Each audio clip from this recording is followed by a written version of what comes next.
Coming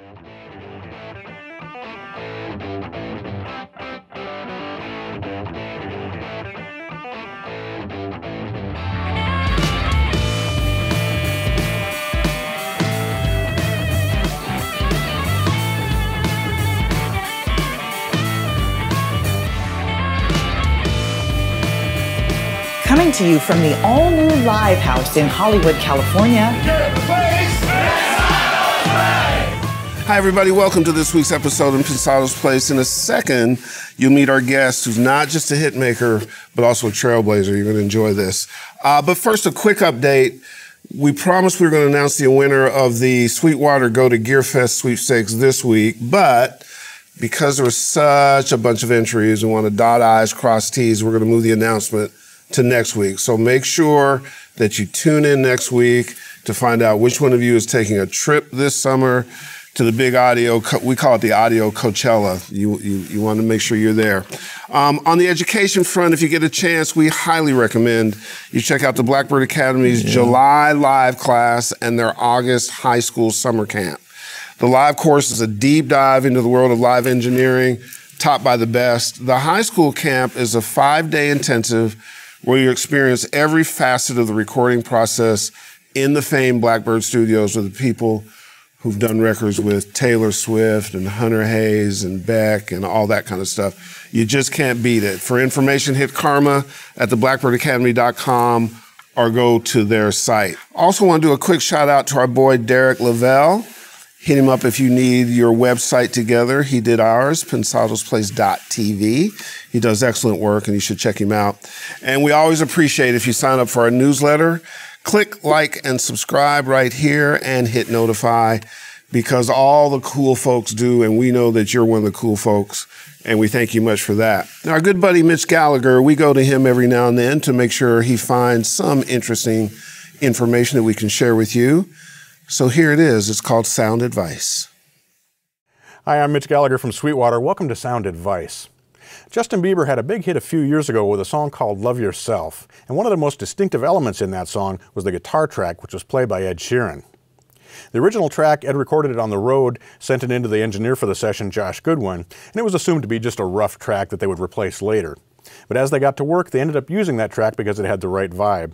So Goodwin did a lot of work to clean it up, to run it through a Waves GTR amplification simulator, some filtering, some processing to create the sound that's heard in the final production. Now what I've done to recreate that is just grab some things that I had laying around my office. I didn't have a 335, I had an SG, so I used that instead. I didn't have the Wave GTR emulator, so I just used some EQ plugins and some different processing. While I was doing that, I found a few of the key elements that contribute to the tone of that track. The guitar part is actually very simple. It's some intervals and some slapping on the strings and then some chords during the chorus. But what I did to recreate the original was actually split things onto 3 tracks. So I've got a verse track here, which are the intervals. I've got a chorus track here. And then down here, I have just the slaps on a separate track. Now I did this so I could EQ each of those separately and also apply effects and processing separately. So let's compare just a little bit of the original track to what I've got recorded here. Clubs you get in using my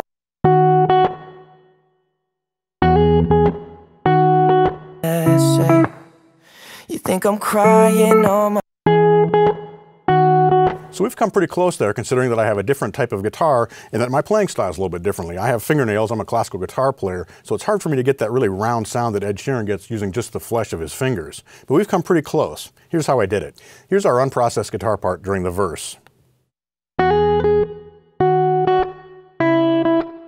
I used 4 plugins on the verse guitar part to recreate the signal.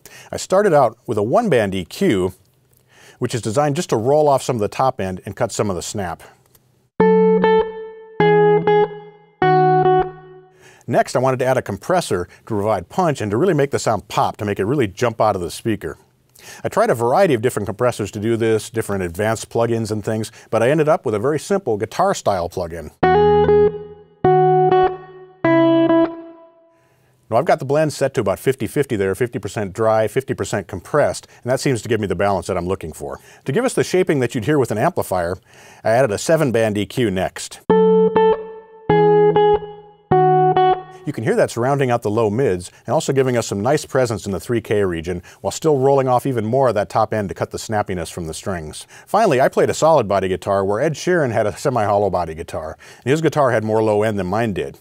So I used a Wave F6, which is a dynamic EQ. This means that when there's not much bass, it's going to boost the bass, but when the bass is present, it lets the signal go through without boosting it, and this seemed to really round out those lower notes for me. Another key was adding the right reverb setting. I tried a variety of different reverbs and ended up with the Eventide SP 2016 on a nice room setting with a fairly long decay.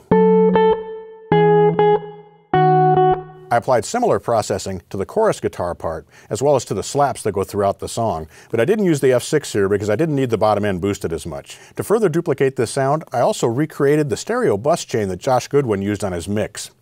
So we've got an SSL compressor. It's really just barely touching things, it's just kind of gluing the sound together. I'm using a Waves HEQ to do some broad shaping. I've got a Fab Filter Pro L, and this is basically making up our output level. And finally, I have an Oxford inflator from Sonox, and this is giving us some nice sparkle on the top end. Now that we have all that processing applied, let's listen to the final result. I'll switch back and forth between Justin Bieber's master and my track so you can compare the two.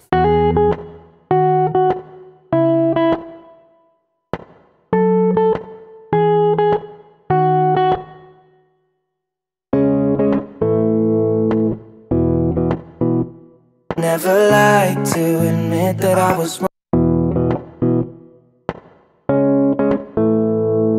See what's going on, but now I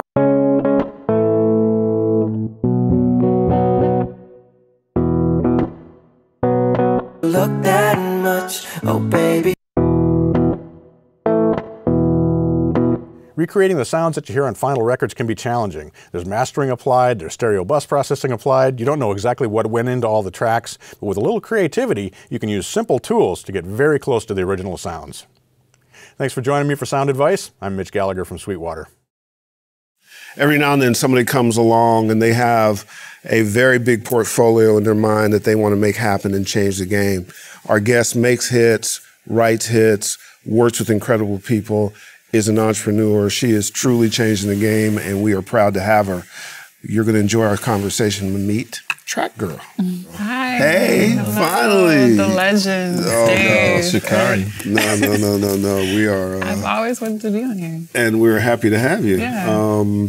For sure. You know, there's so much to your story, and some of it is that there's this long line of incredible talents that emanate out of the Virginia area, right? I mean, Missy and Timberland and Pharrell and Serban and Teddy and now you. What is it about there? Man, I can only dream of, being amongst those names anyway. Oh, you're there. But I moved to South Virginia around high school and just being in that space, I grew up listening to R&B, heavy R&B. So my mom put me onto a lot of 80s stuff, like Prince, Michael Jackson, Jimmy Jam, Terry Lewis, Quincy Jones, Michael Jackson, and just living those sonically has always been my influence. But then you have Pharrell, NERD, yes, NERD, Chad Hugo. You can't forget Chad Hugo. You can't forget Chad. Missy Elliott, Timberland just have this unique sound, and it's right there in Virginia. So those guys were definitely my influences as far as my sound. Did you start making music back then? I started making music probably, so I've always been surrounded by music. My mom tried to get me to be classically trained and stuff. But I was a rebel back then and sticking with a teacher and just, it takes a lot of discipline and stuff. So back then, I didn't really want to do, she had me play the flute, the piano, clarinet, and all this stuff, the violin. And, oh my God, you were no. But I appreciate it now though, because I understand the importance of, working with different instruments, recording different instruments, and elevating your sound. And there's nothing like live instruments. We definitely went off topic. No, that's so true. Yeah, I'm just influenced by a lot of things, but Virginia definitely is the core, I think. Where about did the music making start? Was it after high school? Yeah, so after high school, getting to college, I didn't really start calling myself a producer until probably like my junior year of college. Like my friends, you know, I was in the music program and stuff at Hampton. And, you know, I had a core group of musician friends, and I've always was in the studio and I learned, you know, from my environment. And I was like, okay, I really want to try this. Like, I was really influenced by like Missy Elliott's career, how she writes, produces, and, you know, has this sound and doesn't really conform to like the norm. She literally can do anything she wants. So I really wanted to do that. So I bought like my first beat machine. It was an a Kai MPD 16. It was like a simple pad. Sure. Yeah. I had a Gateway laptop. I was in my dorm and just going through samples and sounds. Absolutely. But then I started going to like Timbaland Studio in Virginia Beach and just being around those guys and, you know, just learned and just... It's kind of important. In fact, it seems like it's kind of under-recognized. Sometimes when you're in a situation and you can't see a pathway out by observing someone that you admire, it's hard to get out. It's hard, yeah. And I kind of understand that a little bit myself, but a lot of what you do is find a way to help people find that pathway to get out in your other work, the other hat you wear, and that's pretty cool stuff. Why do all your songs sound so dark and so slow and so ethereal? Yeah. And real slow tempos, but I love it. I love films. I love movie scores. That's cinematic too. Yes. I forgot that. I literally was going to say that your music feels cinematic. Yeah. I just feel like music should move you. And I love like the process of creating a score too, like recording an orchestra, recording just, you know, bands and just instruments and just, you know, tweaking sounds and literally creating the mood. I don't know, I've always just been into love songs and films and movies and stories. So I feel like music you should be able to tell a story with music. That's what I was going to say. What seems apparent both in what you've said, but also when you listen to it, is storytelling is so important to what you do. And also you like to take time creating. Yes. Right? Yeah. So I imagine you're not done with a record till it feels right. Yes. Is that fair to say? No, I feel like as a producer, it's never finished, really. I don't know. It's like painting a picture. I like to take my time, like literally, I may take a day working on, let's say, strings or something, or take a day with just the drums, work on the chords with the piano for a day. And sometimes I have to sleep on it and come back to it and then continue to add those details. But it never gets... Go ahead. Yeah, so like, it might take, so for example, like with Overstimulated with Jhené, it literally took like a year and a half to really complete the record. Really? Just because of timing. I want to mix for this girl. Jhené likes to take her time, like with the writing, which I can really appreciate. She doesn't really rush or like to like move on labels time or something, you know? She generally just has to be in the place of clarity and in a place mentally for her to like get those lyrics out. So I really like working with artists like that. You know, it's just, I feel like you should take your time. You shouldn't rush. You gotta be in your comfort space to create, I mean. Yeah, for sure. When you take that kind of time, is your creativity constantly going so that you may come back the next day after sleeping on something and go, I need to change that now that I've listened? Or because you're taking time, are you more certain about where you're going? I think so. Like, I have to take breaks. I have to listen to other things to see what's missing in a record. But I like to take my time. I can't really force it. And if I'm not inspired, sometimes I just take a break. Like, I don't like to force anything. I'm not trying to be funny, but I think breaks are one of the most creative tools that's misunderstood. I don't know if that was a proper sentence, but it's one of the most misunderstood tools that a creative person has. I'm not talking about taking a break and going to Panama City or something. I'm talking about like just getting away for 5 minutes and get some fresh air, and you come back and look at a blue sky, and I love all sounds naps. different. Naps. Well, I'm not that creative. Okay. But I feel like you have to like refresh your ears, Yeah, you know? yeah, you do. I don't know. That's what breaks do. And I think it's also, as an observer of creative people or creative in my own space, it's not just your ears. You have to refresh your brain. Yes. Too. Like it's one thing to get your ears back to being, but if your brain is tired, and I think that there's not enough discussion, which is what's interesting about what you do, with all the attention that you've gotten. I mean, you're in Forbes magazine and Complex and Fader and Billboard and all the other kinds of stuff. What's interesting is that you're not letting the process dominate you as much as you're managing the process to support what you want to hit. Right. That's a license that our audience needs to understand that you should be able to take, right? Right.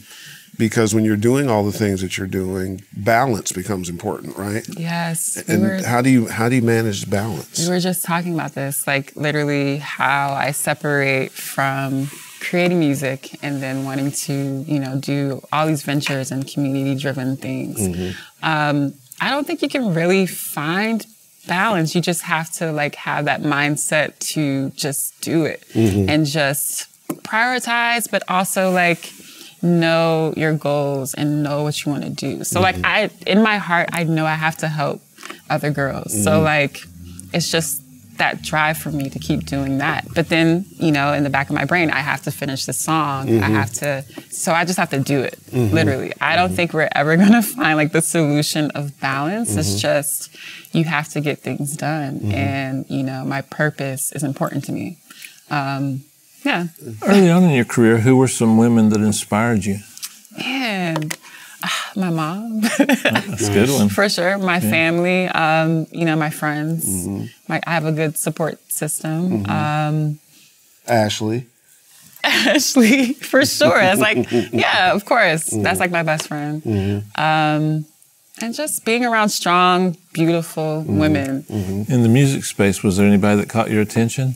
Missy Elliott, for sure. Missy. 100% Missy Elliott. Like, I love her. And the first time I heard Can't Stop the Rain, it was game over. Got to throw everything away and start again Her fresh. videos are crazy. Unbelievable. The trash bag video is amazing. Well, the Game Changer thing, which is, you know, a moniker I put on you, there are elements of that kind of, because it takes a commitment and also takes fearlessness and it takes thinking outside the box and wanting to give back. And, you know, you can see that in Missy's work and so on and so forth. In your case, going back to the music side, one of the things about you taking time and being cinematic, it never gets in the way of grimy if you need to be grimy. Right. It never gets in the way of whatever genre you're in. You find a way to have it support it and be true to what your signature is. I just want to be different. Yeah. You know, honestly, I don't know what like my signature sound is. I feel like it's always not changing, but I'm evolving, learning different things and,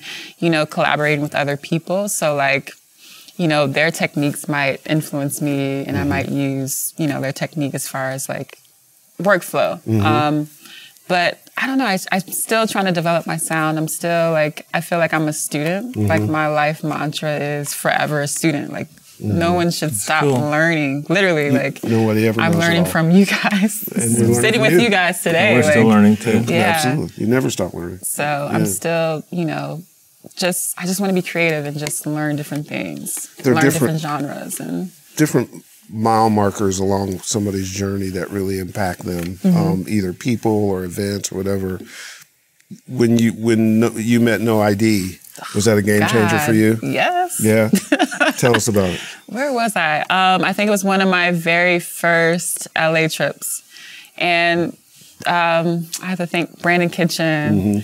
And we were just, you know, making the rounds, you know, going to label meetings and, you know, meeting with different A&Rs, you know, taking those meetings. I didn't understand it first. I was like, I just want to get in the studio. Why do I have to meet people? Right, go through this, all this.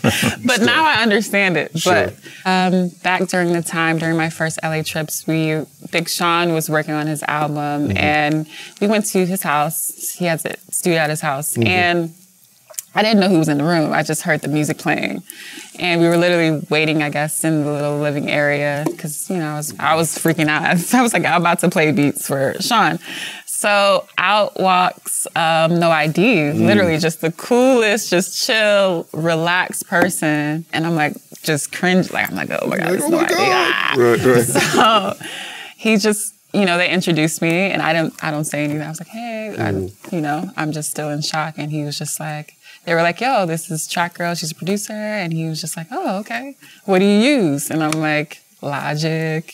And he's just like, go to Ableton. Literally, that's all he says. But in my mind, I'm like, okay. So I buy Ableton. But then, you know, a week later, we go to the studio. We just vibe out. I play him music, and we just talk. And, you know, just sitting with him. You don't even have to create. Just sitting with him and his wisdom and his knowledge is just, it's a blessing. So that was my first artist. But it also changed things for you, right? You guys started working together. It just changed my perspective on how to create and to take your time.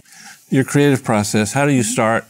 Do you come with an idea that you've like cataloged, or do you sit down at a piano or at a keyboard and an idea comes? What's your process that produces the results you like the most? So I think personally, it's a personal process first. I have to pray before a track. I always have to start the day with prayer. And then I like to get in the mood. So I'll play like oldies, like Gap Band. Outstanding is one of my favorites because it just gets me in the mood.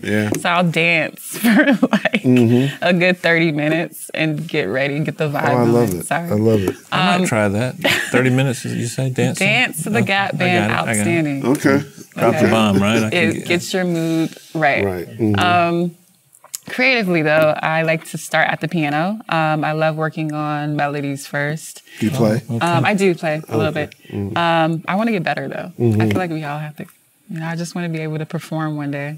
And then I'll go through sounds. So literally, I have so much sound, so many gigs of just sounds. I'll go through Atmosphere and just pick out the right, whether it's a synth lead or something. I love starting with, there's a patch called Boomerang Piano in Atmosphere. It's like my go-to reverb delayed piano. And then I just get in the mood and start the melody and start the bass. And then I'll go back and get the drums going. And but you start with a melody idea, is that what you say? Yeah, sometimes cool. I like to write, sometimes artists like to write just with the melody and no drums. And I like to go back and do the drums later. But I like to keep it open for that vocalist because I feel like the vocals drive the song. And plus, like, my production, I feel, is simple in a sense. I don't try to do too much. I love that about your production. Yeah, I like but that. I do, like, during the production, when I'm just trying to flesh out ideas, I like to stack a lot of sounds, and then I'll take away. And what's the biggest vibe killer? What can slow you down to a screeching halt first? Vibe killer. I don't know. I guess overthinking. You can't overthink. Do you like to be alone in your creative space, or do you have people in and around it? It varies. I like to have some alone time just to sit with it. But I love collaborating with other people. I don't like a crowded studio, so like maybe 2-3 people. But I don't like a crazy party session or nothing like that. But I love collaborating with other people. What's your rig? What's your setup? What do you work on? Man, I have a lot of MIDI boards. Do you? I love, what am I using today? I have so much stuff. I love using the machine. I have a machine micro that I travel with me all the time. Yeah. Native Instruments, and I love their complete keyboards and stuff. MIDI. Gotta have the sounds on the hard drive. I keep it simple. Do you have a particular person that you send records to for mixing? So I have a friend, his name is Kyle. He works with Killhofer. Sometimes I get his perspective on like, hey, how can I elevate, my sounds? That's why I love sitting down with an engineer, because we literally just do weird things with plugins and stuff and just try to elevate at all times. I have like a lot of engineer friends I like to help with the sonics. It's amazing how just messing with the sound can spark a whole different path of creativity. Yeah. And a mistake, too. Yes, I love, like, reversing things when they're probably not supposed to be reversed, but I'll just do it anyway. Sometimes I like to sample, like, sing on the record and, like, chop, me up, whatever, I'm singing and stuff. Can you sing? I sample myself. I mean, you just gonna have to, listen on the record. Yeah, I won't tell you if I'm on the record, but... I think it's pretty good. I listen to the records now. I know. Yeah, absolutely.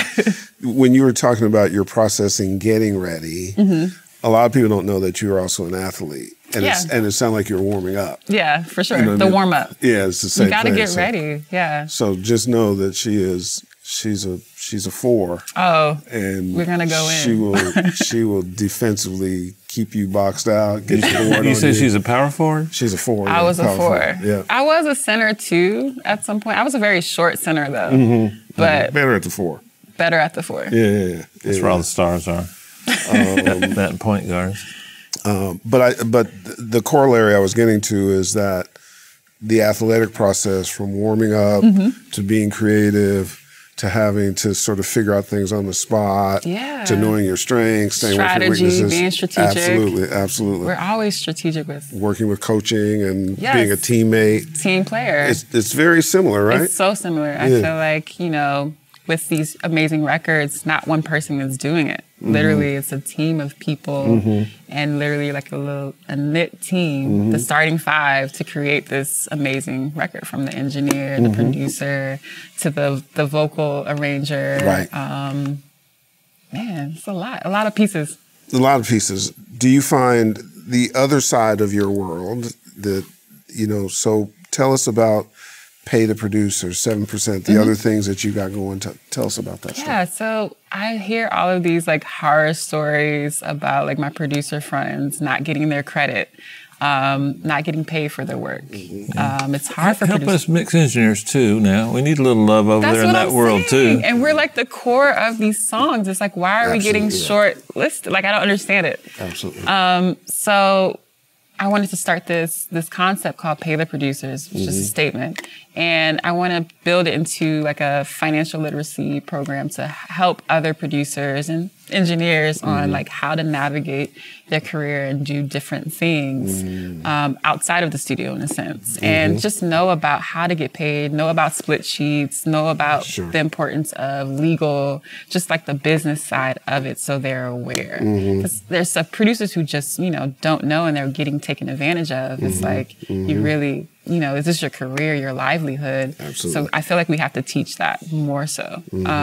So we're going to build it up in an educational platform and hopefully partner with people and teach that aspect of it. What is 7%? 7%. So as you know, there's not a lot of female producers. Right. It's less than 7%. And it's a educational community where I really want to help other female producers get these opportunities. Is the 7% just producers, or it's just the audio industry as a whole, As a whole, yeah. Well, the core is female producers, but audio engineering as a whole, we're going to expand it to women in industry is the general. So we're going to do a lot. We're going to work on more panels. We're doing a lot more camps and stuff. And I just want to give back to our girls, We're not getting those looks and opportunities. The numbers are so low, so we're just trying to open more doors for them. I was going to say from the time Dave and I started, but that was back before television. So that's probably not fair. Yes. Wasn't nothing wrong with radio. But I've seen, I'm wondering, so from the time we started the show to now, I've seen much more activism amongst women with raising their profile, taking positions inside some of the bigger companies, having their voice heard. Are you seeing that growth? Is that starting to happen? I'm happy with what's currently going on, but definitely there needs to be more work done. But I'm glad that there's more visibility on, those issues. We just have a lot of work to do, Be brutally honest. We can take it. Those of us that are in the industry as men, what one thing could we improve on that we'd probably believe might have missed? Even if we didn't miss it, what can we improve on? Just be more aware. I guess just be more kind in a sense, respect us, but definitely be more aware, of the environment. You respect women in the space. That's literally the environment core. Is a problem. That's the core. Just respect us. That could be your little sister. Better police our environment when we have women of any, like producers and interns and that sort of thing, make sure that our job as the person sitting in the chair, that we police that. That's something we can improve on. Yeah, just have that respect that, she's capable of doing that job, and, don't treat her differently. She has those skill sets, but yes, she's a woman, but just respect us for our work and our craft first, I want to see more of that, We've had lots of discussion in our panels and in our show environment and so on and so forth about being cognizant that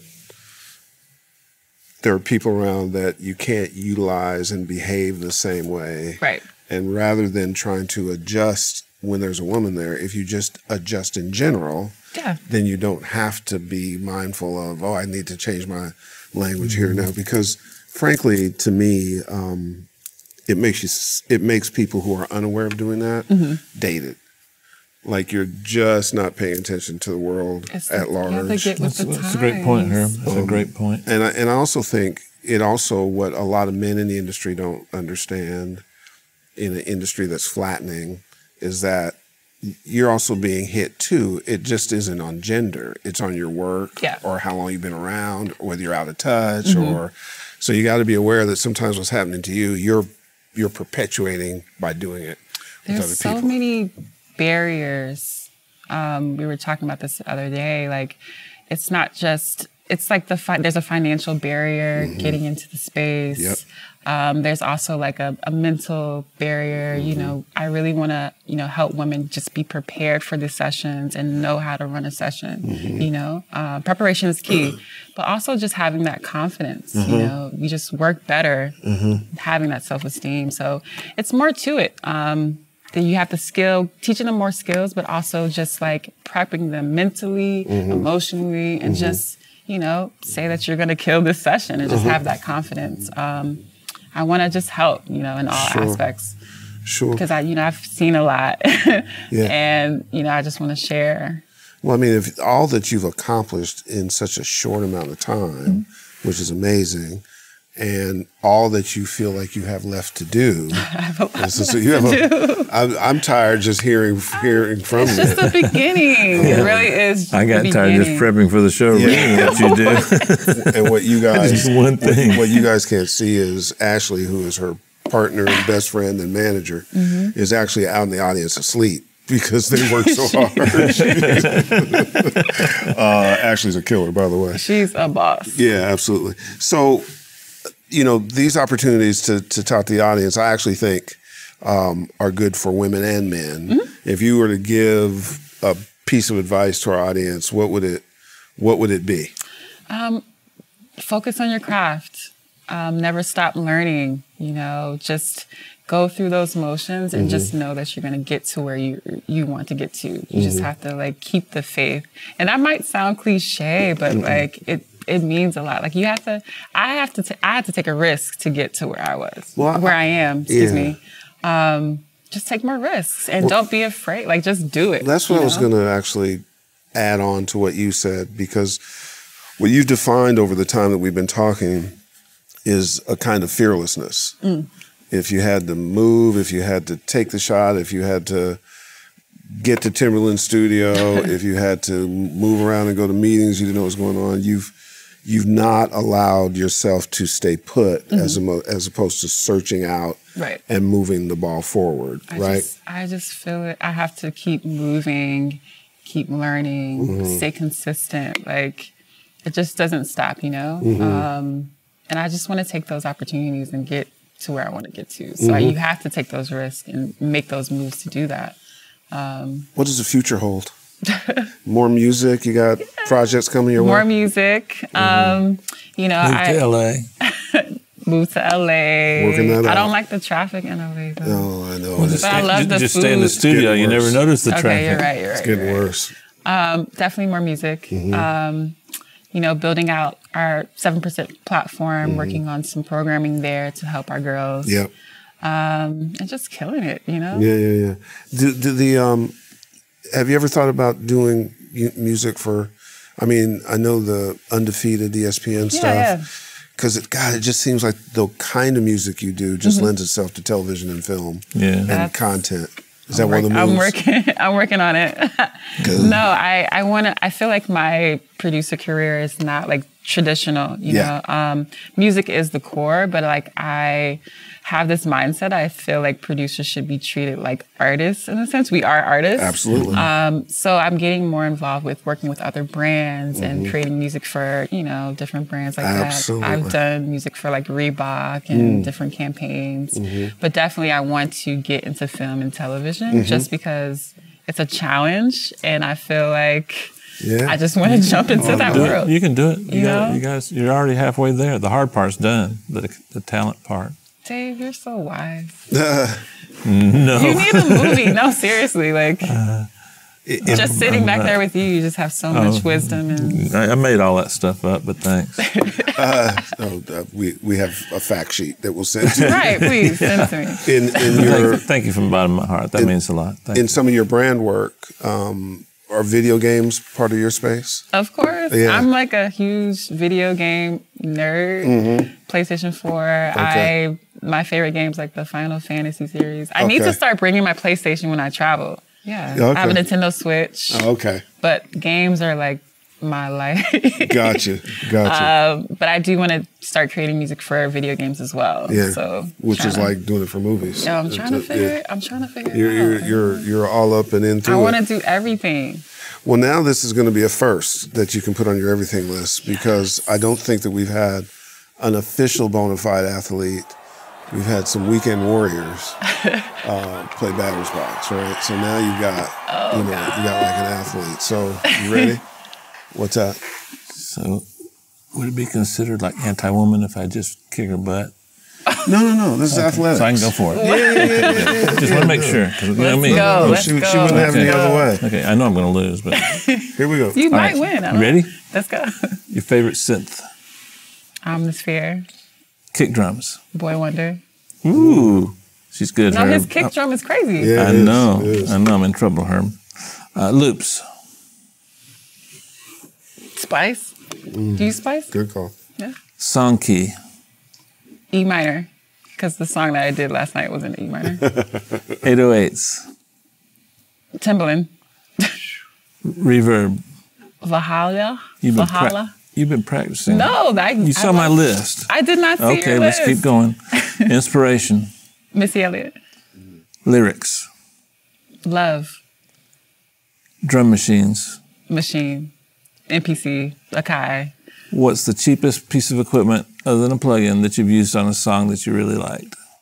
My voice. It's free. I sampled my voice. Did I win? No, you didn't. I lose. Yeah. I give up. No, that's a great answer. I'm throwing in the towel. Can I add one question? I'm going to add one question to the batter's box. Okay. Spirituality. God. All God. Gotcha. That's good. Amen. Man. That was good.